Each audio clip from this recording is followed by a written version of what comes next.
আসসালামু আলাইকুম। সাকিব এগ্রোর পক্ষ থেকে সবাইকে জানাই স্বাগতম। আপনারা বুঝতেই পারতেছেন আজকে কোন মাছ নিয়ে আলোচনা হবে। সো যারা মৎস্য চাষী তারা তো অবশ্যই বুঝতেছেন। সো আজকে আলোচনা বিষয় হবে পাঙ্গাস মাছ নিয়ে। পাঙ্গাস মাছ কিভাবে চাষ করবেন, কোথায় চাষ করা যায় এবং কি পাঙ্গাস মাছ চাষে কি করণীয়, কিভাবে লাভ করা যায়। অনেক খামারি আছেন যারা ফোন দেন যে ভাই পাঙ্গাস মাছ করে তো আমি লসে পড়ে যাচ্ছি, কি করা যায়, কম দামি মাছ। সো নানান সমস্যাগুলো দেখা যায়।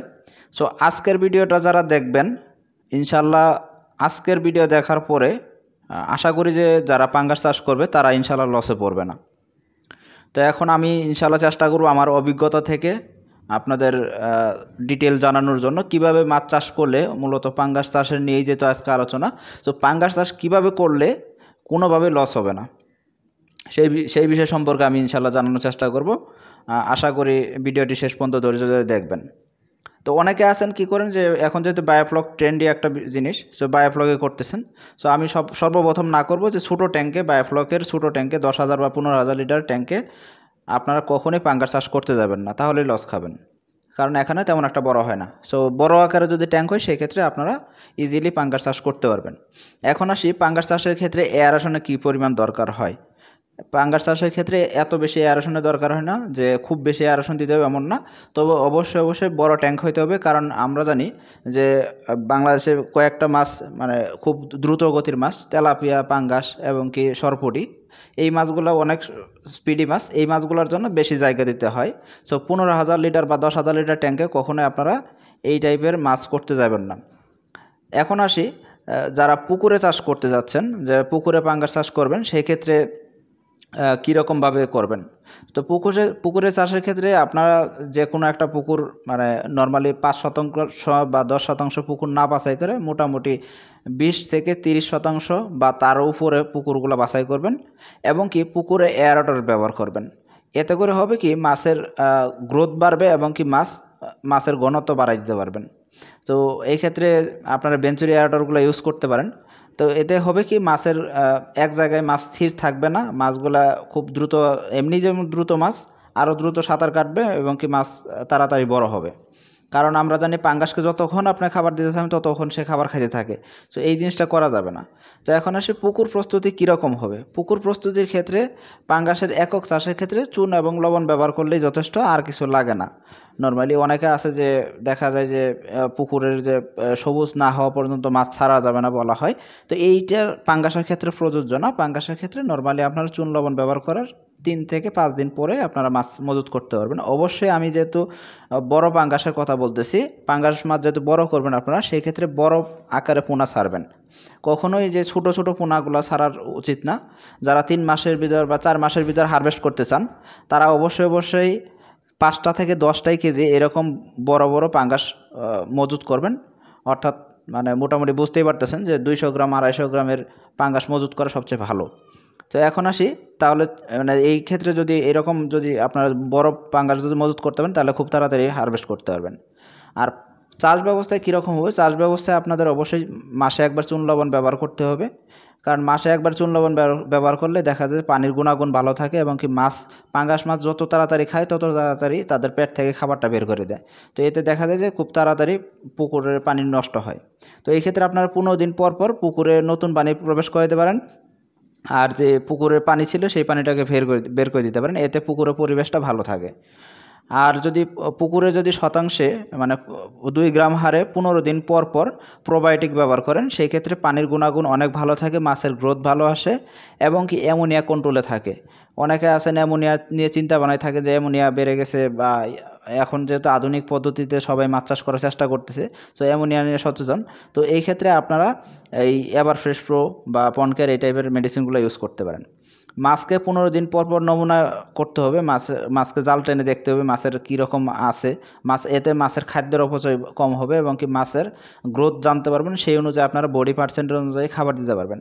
অনেক খামারি আছে কি করে যে বেশিরভাগ খামারি লোকসানের বড় কারণ হলো যে তারা ইমোশনাল হয়ে যায়, যে মাছ খাচ্ছে খাবার দিতে থাকি, মাছ খাচ্ছে খাবার দিতেই থাকি। এই জিনিসটা করা যাবে না। এই জিনিসটা যদি করতে থাকেন সেই ক্ষেত্রে দেখা যাবে মাছ খাইতেই থাকবে, আপনি যতক্ষণ দিবেন ততক্ষণ পাঙ্গাস খাবার খাবে। এটা তেলাপিয়ার ক্ষেত্রে প্রযোজ্য। সো এই জিনিসটা করা যাবে না। তারপরে আসি যে পুকুরে মাসে একবার জিওলাইট ব্যবহার করতে হবে অথবা চুন ব্যবহার করতে হবে। জিওলাইট ব্যবহার করাটা ভালো। আর বৃষ্টির দিনে খাবার দেওয়া বন্ধ রাখতে হবে। খাবার মাছ অনেক খাবার খায়, পাঙ্গাস মাছ আমরা জানি অনেক খাবার খায়। সো এটাকে আপনারা কমার্শিয়াল ফিড দিতেও এমন না যে আপনারা যে কোনো কোম্পানির খাবার দিবেন এরকম না, আপনার হাতে বানানো খাবারও দিতে পারেন। তো তার আগে আসি মাছের কি কি রোগ হয়। আমি ইনশাল্লাহ মাছের খাবার নিয়ে শেষে খুব সুন্দর করে বোঝানোর চেষ্টা করব যে মাছের কি কি রোগ হয়, আগে তার সেই জিনিসটা আগে জানি। তো আমরা যেহেতু পুকুরের বিষয় নিয়ে আলোচনা করতেছেন, এই জন্য আগে মাছের আমরা রোগ ব্যাধি সম্পর্কে জানবো। মাছের বেশ কিছু ধরনের রোগ ব্যাধি হয় পাঙ্গাস মাছের ক্ষেত্রে। বিশেষ করে এই মাছটা দেখা যায় যে শীতকালে চাষ করতে গেলে একটু সমস্যা পড়তে হয়, কারণ মাছের এই জায়গায় গ্রোথ একটু কম আসে, মাছ এই সময় অপুষ্টিতে ভুগতে থাকে। তো মাছের রোগ ব্যাধি আসার জন্য কিছু লক্ষণ দেখা যায়। মাছগুলো দেখা যায় উপর দিকে ভেসে ভেসে ঘুরতে থাকে, উল্টাপাল্টা সাঁতার কাটে। তো এই জিনিসগুলো দেখে আপনারা বুঝতে পারবেন। তো প্রথম যে সমস্যাটা হয় সেটা হলো পেট ফোলা রোগ হয়। সো মাছ দেখেন ছোটো একটা পাঙ্গাস কিন্তু পেট ফুলে কত বড় হয়ে আছে। সো এইটা হলো পেট ফোলা রোগ হয়েছে। সো এই রোগটা নর্মালি দেখা যায় শীতকালে তো হয় না, গরমকালে বেশিরভাগ হয় এই রোগটা। তো এটা পেট ফাঁপা হয়ে যায়, পুকুরে পানি কমে যায়। তো এই সময় দেখা যায় পেট ফাঁপা রোগের সম্ভাবনা দেখা যায়। তো আপনারা 15 দিন বা 20 দিন পর পর এনজাইম খাওয়াইতে পারেন। এই এনজাইমগুলো খাওয়াইলে সেই ক্ষেত্রে রোগ থেকে মুক্তি পাওয়া যায়। এখন আসি যে যদি অধিক পরিমাণ খাবার দেই, এতে কি মাছ কি বড় হবে, খুব বড় হয়ে যাবে? এমন না। সো 11 ডিগ্রি তাপমাত্রা যখনই হয় তখন দেখা যায় মাছের খাবারটা মাছ খাবার চাহিদা কমায় ফেলে। তখন আপনারা যদি খাবার বেশি দেন সেই ক্ষেত্রে কী হবে, মাছের খাবারটা পুকুরের তলায় পড়ে যাবে কিন্তু মাছ খাবে না। এতে কিন্তু কোনো লাভ হচ্ছে না।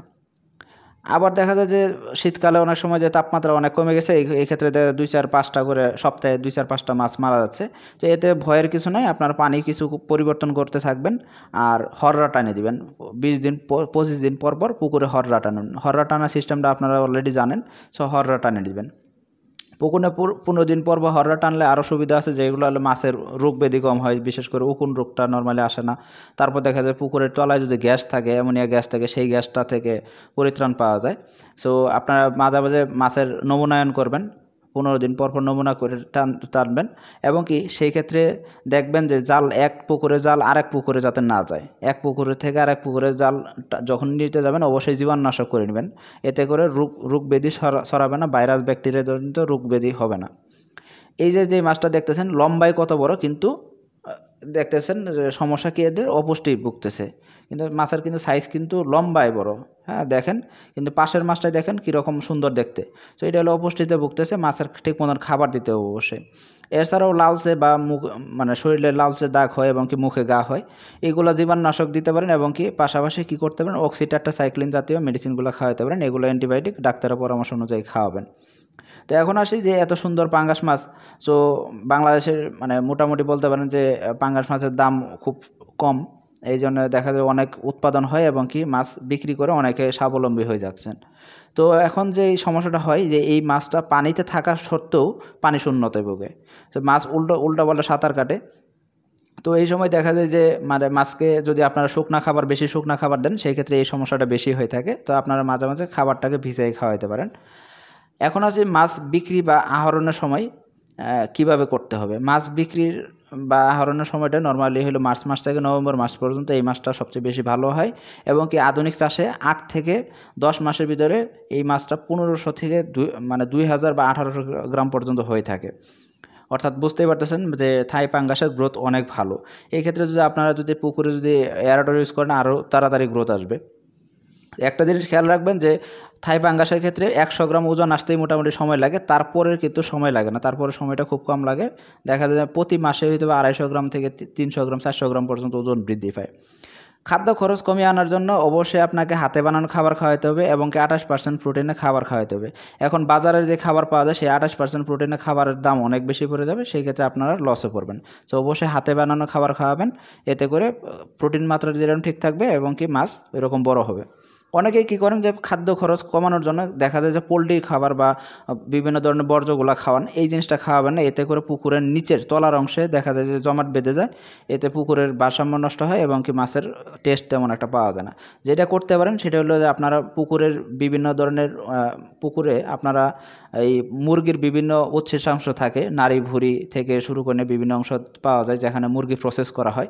সেই জায়গা থেকে আপনারা যদি নিয়ে এই মুরগিকে মানে মাছকে যদি খাওয়ান সেই ক্ষেত্রে কিন্তু মাছের কিন্তু গ্রোথ আলহামদুলিল্লাহ ভালো আসবে, কারণ এখানে প্রোটিন মাত্রা অনেক বেশি পাওয়া যায়। এছাড়াও অনেক সময় ক্যাটারিং সার্ভিস বা দেখা যায় যে বিভিন্ন কমিউনিটি সেন্টার আশেপাশ থেকে যদি খাবারগুলো কালেক্ট করে খাওয়াতে পারেন সেই ক্ষেত্রে কিন্তু ভালো রেজাল্ট পায়। কারণ কমিউনিটি সেন্টারগুলোতে নর্মালি অনেক বেশি খাবার নষ্ট হয়, এই খাবারগুলো নিয়ে আপনারা মাছকে খাওয়াতে পারেন। এই ক্ষেত্রে কিন্তু এটা কিন্তু মানে নর্মালি মাছ দেওয়ার সাথে সাথে খেয়ে ফেলবে। সো আশা করি ইনশাল্লাহ আজকের ভিডিও থেকে আপনারা মাছের খরচ কিভাবে কমানো যায় এবং মাছ চাষে খরচ কিভাবে কমানো যায় এবং কি মাছের রোগ ব্যাধি সম্পর্কে, মাছের কিভাবে চাষ করলে মাছ রোগ ব্যাধি কম আসবে, নানানবিধ জিনিস সম্পর্কে জানতে পারছেন। সো আপনারা যদি আমাদের হ্যাচারি ভিজিট করতে চান, আমাদের ময়মনসিংহে মুক্তাগাছা হ্যাচারি, আপনারা আমাদের হ্যাচারি ভিজিট করতে পারেন এবং কি আমাদের কাছ থেকে পোনা, বিভিন্ন ধরনের পোনাগুলো কালেক্ট করতে পারেন। সো এখনও যারা সাকিব এগ্রো চ্যানেলটিকে সাবস্ক্রাইব করেননি, সাবস্ক্রাইব করে দিবেন এবং কি বেল বাটনটি প্রেস করে দিবেন, যাতে নতুন নতুন ভিডিও আসলে